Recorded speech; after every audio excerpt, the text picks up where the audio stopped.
जब भी महाभारत की कथा सुनते हैं तब कर्ण का जिक्र अवश्य आता है। कर्ण वैसे तो पांडवों की मां कुंती और सूर्यदेव का पुत्र था, लेकिन उसका पालन पोषण एक सारथी ने किया था। सूत पुत्र होने की वजह से उसे कई बार अपमान सहना पड़ा था। इस वजह से वह पांडवों से ईर्ष्या करता था और महाभारत युद्ध में कौरवों का साथ दिया था। कर्ण को बचपन से धनुर्धर बनने की इच्छा थी, मगर सूत पुत्र होने से कोई भी गुरु से शिक्षा नहीं देना चाहता था। एक महान धनुर्धर बनने की इच्छा के साथ कर्ण द्रोण के पास गया, पर द्रोण ने उसे स्वीकार नहीं किया और उसे सूत पुत्र कहकर पुकारा। सूत पुत्र का अर्थ होता है एक सारथी का पुत्र। ऐसा करके द्रोण ने उस ओर इशारा किया कि वो नीची जाति का है। इस अपमान से कर्ण को बहुत ठेस पहुंची। भेदभाव और अपमान का बार बार सामना करने की वजह से एक सीधा सच्चा इंसान एक अधम इंसान में बदल गया। जब भी कोई उसे सूत पुत्र कहता तो उसकी अधमता इतनी ऊंची उठ जाती जितनी कि उसकी प्रकृति में नहीं था। द्रोण द्वारा क्षत्रिय न होने के कारण अस्वीकार किए जाने पर कर्ण ने परशुराम के पास जाने का फैसला किया। परशुराम युद्ध कलाओं के महान शिक्षक थे। महाभारत काल में युद्ध कला में सिर्फ मल्ल युद्ध ही नहीं होता था, बल्कि सभी तरह के शस्त्रों को चलाना भी सिखाया जाता था। इसमें खास रूप से तीरंदाजी पर जोर दिया जाता था। कर्ण जानता था कि परशुराम सिर्फ ब्राह्मणों को अपने शिष्य के रूप में स्वीकार करेंगे। सीखने की चाहत में उसने एक नकली जनेऊ धारण किया और ब्राह्मण के रूप में परशुराम के पास चला गया। परशुराम ने उसे अपना शिष्य बना लिया और वो सब कुछ सिखा दिया जो वो जानते थे। कर्ण बहुत जल्दी सीख गया। किसी भी अन्य शिष्य में उस तरह का स्वाभाविक गुण और क्षमता नहीं थी। परशुराम उससे बहुत खुश हुए। उन दोनों परशुराम काफी बूढ़े हो चुके थे। एक दिन जंगल में अभ्यास करते समय परशुराम बहुत थक गए। उन्होंने कर्ण से कहा कि वे लेटना चाहते हैं। कर्ण बैठ गया ताकि परशुराम कर्ण की गोद में अपना सिर रख पाए। फिर परशुराम सो गए। तभी एक खून चूसने वाला कीड़ा कर्ण की जांघ में घुस गया और उसका खून पीने लगा। उसे भयंकर कष्ट हो रहा था और उसके जांघ से रक्त की धार बहने लगी। वह अपने गुरु की नींद को तोड़े बिना उस कीड़े को हटा नहीं सकता था, लेकिन अपने गुरु की नींद को तोड़ना नहीं चाहता था। धीरे धीरे रक्त की धार परशुराम के शरीर तक पहुंची और इससे उनकी नींद खुल गई। परशुराम ने आंख खोलकर देखा कि आसपास बहुत खून था। परशुराम बोले, ये किसका खून है? कर्ण ने बताया, यह मेरा खून है। फिर परशुराम ने कर्ण की जांघ पर खुला घाव देखा। खून पीने वाला कीड़ा कर्ण की मांसपेशी में गहरा प्रवेश कर चुका था। फिर भी वह बिना हिले डुले वहीं बैठा था। परशुराम ने उसकी ओर देखकर बोले, तुम ब्राह्मण नहीं हो सकते। अगर तुम ब्राह्मण होते तो एक मच्छर के काटने पर भी तुम चिल्लाने लगते। इतना दर्द सहकर भी स्थिर बैठे रहना, ऐसा तो कोई क्षत्रिय ही कर सकता है। कर्ण बोला, हाँ, मैं ब्राह्मण नहीं हूँ, कृपया मुझ पर क्रोधित न हो। परशुराम अत्यधिक क्रोध से भर गए। वे बोले, तुमको क्या लगता है तुम एक झूठा जनेऊ पहनकर यहाँ आ सकते हो और मुझे धोखा देकर सारी विद्या सीख सकते हो? मैं तुम्हें श्राप देता हूँ। कर्ण बोला, हाँ, मैं एक ब्राह्मण नहीं हूँ, पर मैं क्षत्रिय भी नहीं हूँ। मैं सूत पुत्र हूँ। मैंने बस आधा झूठ बोला था। परशुराम जी ने उसकी बात नहीं सुनी। उस स्थिति को देखते ही वे जान गए कि कर्ण एक क्षत्रिय है। वे बोले, तुमने मुझे धोखा दिया है। जो कुछ मैंने सिखाया है तुम उसका आनंद ले सकते हो, पर जब तुम्हें इसकी सचमुच जरूरत होगी तब तुम सभी मंत्र भूल जाओगे जिनकी तुम्हें जरूरत होगी, और वही तुम्हारा अंत होगा। कर्ण उनके पैरों में गिरकर दया की भीख मांगने लगा। वह बोला, कृपया ऐसा मत कीजिए। मैं आपको धोखा देने की नीयत से नहीं आया था। बस मैं सीखने के लिए बेचैन था और कोई भी सिखाने के लिए तैयार नहीं था। सिर्फ आप ही अकेले ऐसे इंसान हैं जो किसी ऐसे को सिखाने के लिए तैयार हो जो कि क्षत्रिय न हो। परशुराम का गुस्सा ठंडा हो गया। वे बोले, लेकिन फिर भी तुमने झूठ बोला। तुम्हें अपनी स्थिति मुझे बतानी चाहिए थी।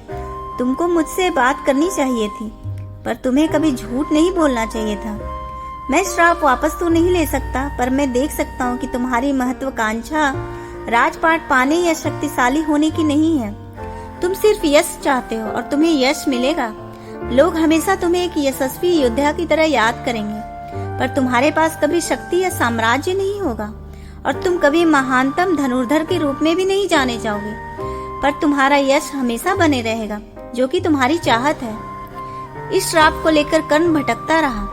वह शिक्षा पाकर खुश था, खुद के सामर्थ्य को लेकर भी खुश था, पर वह इसे कहीं प्रदर्शित नहीं कर सकता था, क्योंकि सिर्फ क्षत्रिय ही युद्ध या प्रतियोगिता में भाग ले सकते थे।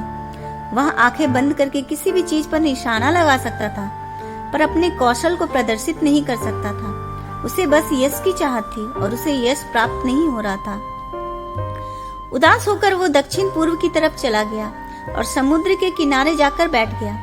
वर्तमान समय में उड़ीसा राज्य में कोणार्क के पास उस स्थान पर बैठ गया जहाँ सूर्य देव की कृपा सबसे अच्छे से पाई जा सकती है। शायद कर्ण की याद में ही कोणार्क का सूर्य मंदिर बनाया गया। वह तपस्या करने लगा और कई दिनों तक ध्यान में बैठा रहा। खाने के लिए कुछ नहीं था, पर वह बैठकर ध्यान करता रहा। जब उसे बहुत भूख लगी तो उसने कुछ केकड़े पकड़कर खा लिए। इससे उसे पोषण तो मिला, पर उसकी भूख और बढ़ गई। कुछ हफ्ते साधना करने के बाद उसकी भूख बहुत ज्यादा बढ़ गई। इस स्थिति में उसने झाड़ियों में एक जानवर देखा। उसे लगा कि वह एक हिरन होगा। उसने अपना तीर और धनुष निकाला और आंखें बंद करके तीर चला दिया। उसे तीर के निशाने पर लगने की आवाज सुनाई दी। वह मान से अपनी भूख को शांत करने की कल्पना करने लगा, पर झाड़ियों में जाने के बाद उसे पता चला कि वह तो एक गाय थी। वह भयभीत हो उठा। आर्य गो हत्या को सबसे बुरा कर्म मानते थे। डरते हुए उसने गाय की ओर देखा और गाय ने उसकी ओर कोमल नेत्रों से देखा और फिर हमेशा के लिए अपनी आंखें बंद कर ली। वह व्याकुल हो उठा। उसे समझ नहीं आ रहा था कि क्या करे। तभी एक ब्राह्मण आया और मृत गाय को देखकर विलाप करने लगा। ब्राह्मण बोला, तुमने मेरी गाय को मार डाला। मैं तुम्हें श्राप दूंगा। तुम एक योद्धा लगते हो, इसलिए मैं तुम्हें श्राप देता हूँ कि रणभूमि में जब तुम बहुत मुश्किल स्थिति में होगे, तब तुम्हारा रथ इतना गहरा धंस जाएगा कि तुम उसे बाहर नहीं निकाल पाओगे, और तुम तब मारे जाओगे जब तुम असहाय होगे, ठीक वैसे जैसे तुमने इस असहाय गाय को मार डाला। कर्ण उसके पैरों में गिरकर बोला, कृपया क्षमा करें, मैं बहुत भूखा था। मुझे पता नहीं था कि वह एक गाय है।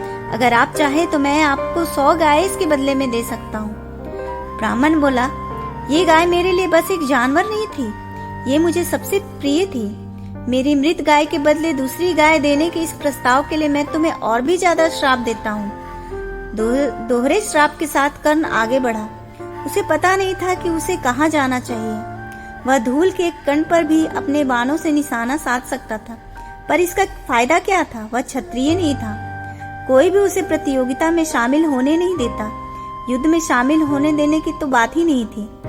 वह बिना किसी लक्ष्य के यहाँ से वहाँ भटकता रहा।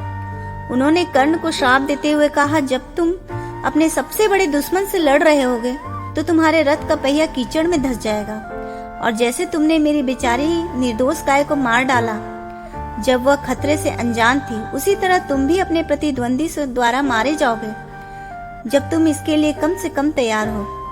कर्ण स्तब्ध था कि ये सब चीजें अचानक उसके साथ हो रही थी। तब कर्ण को समझ में आया कि यह उसका कर्म था, अन्यथा ये घटनाएं उसके नियंत्रण के बिना कैसे हो सकती थी। उसने यह मान लिया था कि वह विधाता का चुना हुआ लक्ष्य था और सोचा कि वह कितनी क्रूर है।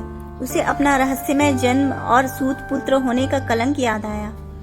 महान परशुराम का शिष्य बनकर वह इससे उबर सकता था, लेकिन उसके गुरु ने उसे श्राप दिया था और चले गए थे। अब उसे एक अन्य ब्राह्मण ने श्राप दिया था। यह सब उसका भाग्य था। उसने ऐसे ही स्वीकार कर लिया और अपनी माँ के पास वापस घर चला गया। उसकी माँ को यह सुनकर गर्व हुआ कि उसने महान परशुराम से शिक्षा ली है, लेकिन उसने अपनी माँ को परशुराम के श्राप या ब्राह्मण के श्राप के बारे में नहीं बताया।